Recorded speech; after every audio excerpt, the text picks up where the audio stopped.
nom du Père et du Fils et du Saint-Esprit. Amen. Le Seigneur soit avec vous et avec votre esprit.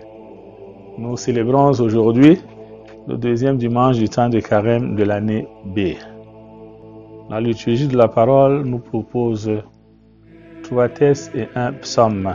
La première lecture est tirée du livre de la Genèse, chapitre 22, versets 1 à 2, versets 9 à 13, versets 15 à 18.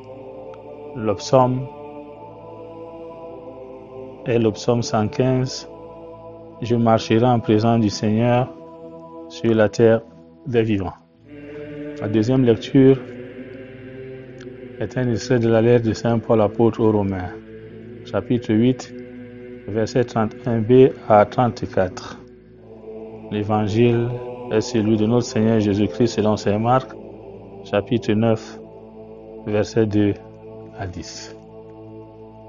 Nous pouvons intituler ce dimanche le dimanche de la transfiguration. Le Seigneur Jésus change d'aspect.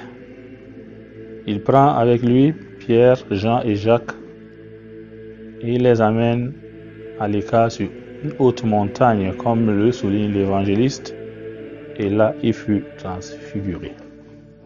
À travers cette transfiguration, le Seigneur Jésus-Christ nous partage l'avant-goût de ce qui nous attend après notre vie sur cette terre.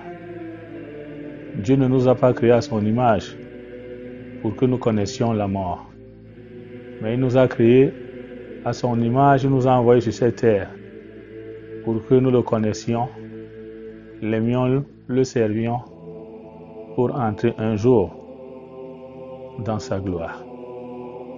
Et nous sommes tous invités à partager cette gloire de notre Seigneur Jésus-Christ en restant fidèles à notre baptême, à sa parole et à la mission qu'il nous confie. Nous voyons face à cette transfiguration de notre Seigneur Jésus-Christ l'émerveillement de Pierre. Pierre est émerveillé. Il adresse une demande au Seigneur, la contemplation de Pierre.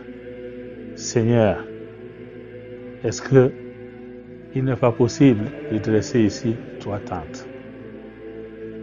Une pour Moïse, une pour Élie et une pour toi-même. Alors,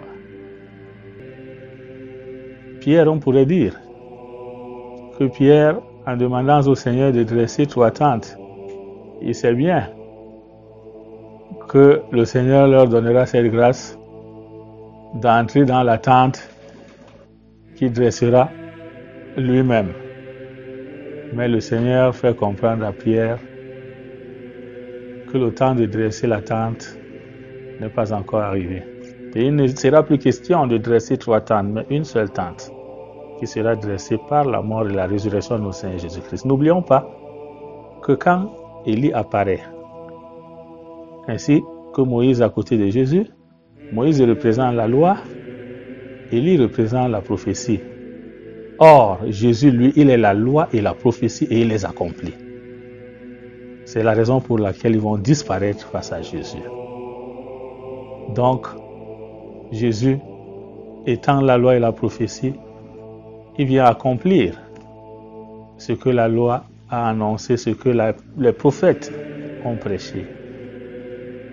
Et les 40 jours nous accompagnent à vivre la mort et la résurrection de notre Seigneur Jésus-Christ.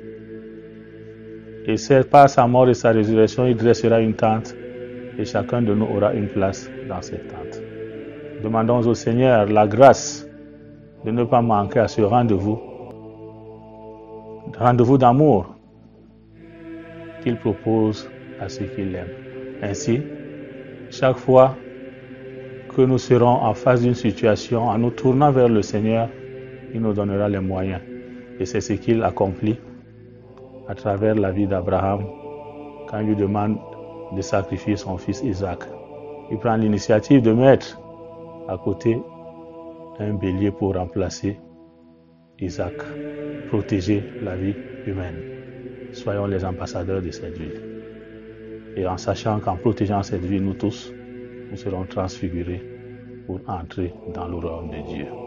Loué soit Jésus-Christ.